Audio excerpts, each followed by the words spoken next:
आज दोस्तों हम आपके लिए लेकर आ रहे हैं कक्षा 11 रसायन विज्ञान केमिस्ट्री।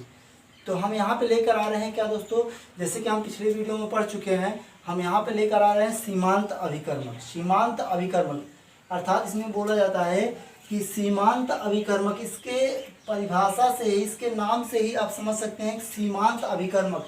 सीमांत मतलब होगा सीमा होगी एक और उसका अंत हो जाएगा। अभिकर्मक मतलब वो पदार्थ। तो कहने का मतलब यहाँ पे बताया जाता है कि इसमें ये बताया जाता है कि ऐसे कुछ पदार्थ होते हैं जो रासायनिक अपक्रिया में पहले खत्म हो जाते हैं तो उसकी अपक्रिया को रोक देते हैं।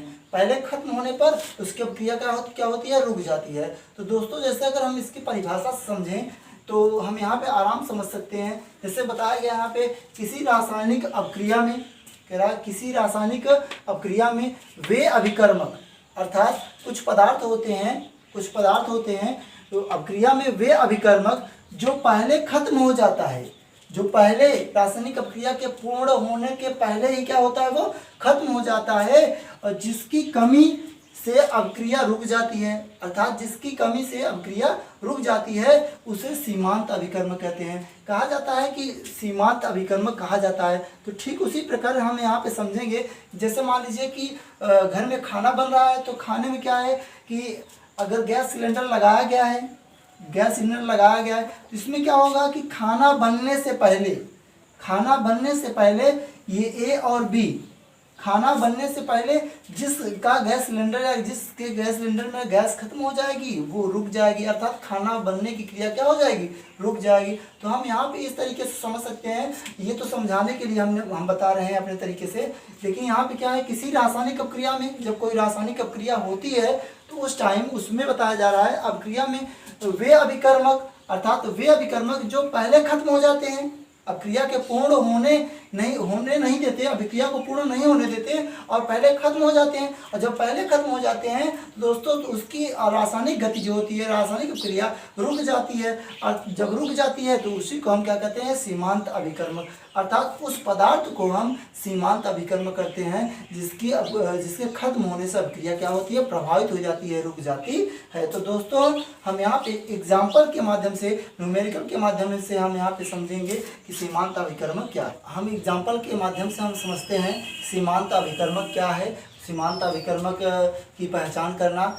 ठीक, तो न्यूमेरिकल में कैसे पहचान की जाती है हम यहाँ पे ये बता रहे हैं। जैसे एग्जाम्पल के माध्यम से न्यूमेरिकल में क्या है कि 1.0 ग्राम मैग्नीशियम को एक बंद पात्र में दहन कराया जाता है, या किया जाता है, जिसमें 0.5 ग्राम ऑक्सीजन उपस्थित है। उस बंद पात्र में दोस्तों 0.5 ग्राम ऑक्सीजन उपस्थित है।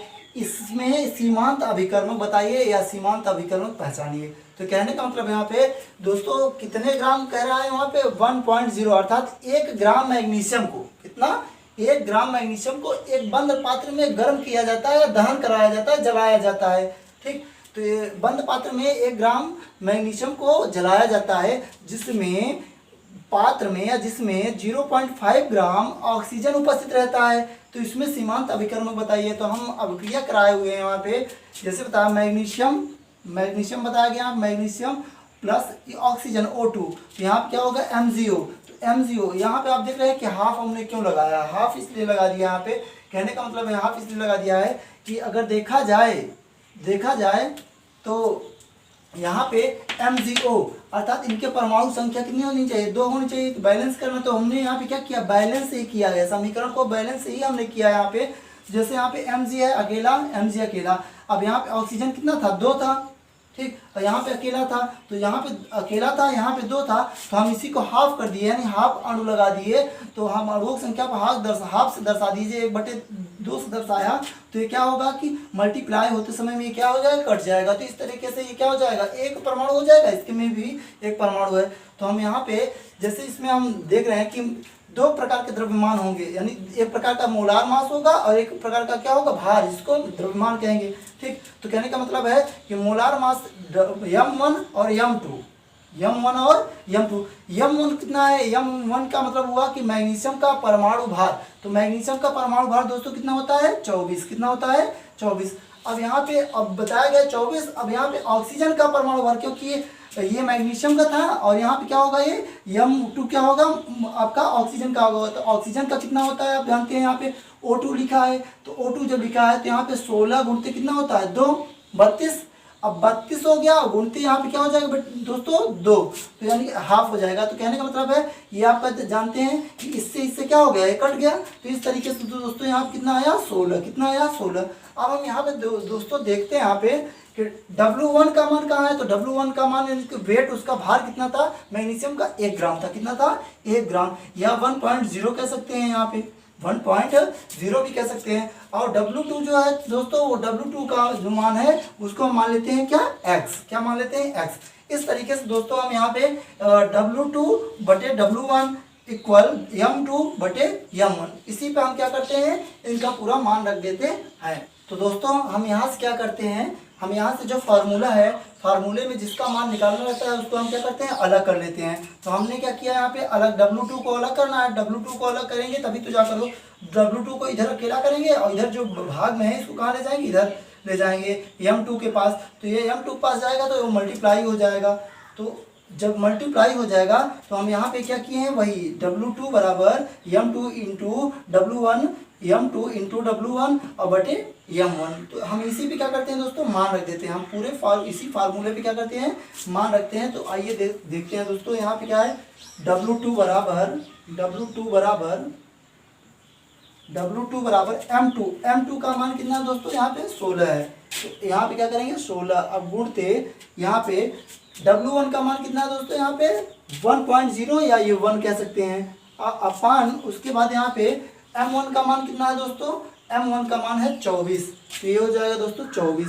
इस तरीके से दोस्तों हम क्या करेंगे, यहाँ पे इसी को हम कर लेते हैं, इसी को हम क्या करते हैं, काटते हैं। तो यह छोटा अंक करते हैं, तो ये हो जाएगा 4 से करते हैं तो ये 4 बार जाएगा और ये 6 बार जाएगा। तो ये 4/6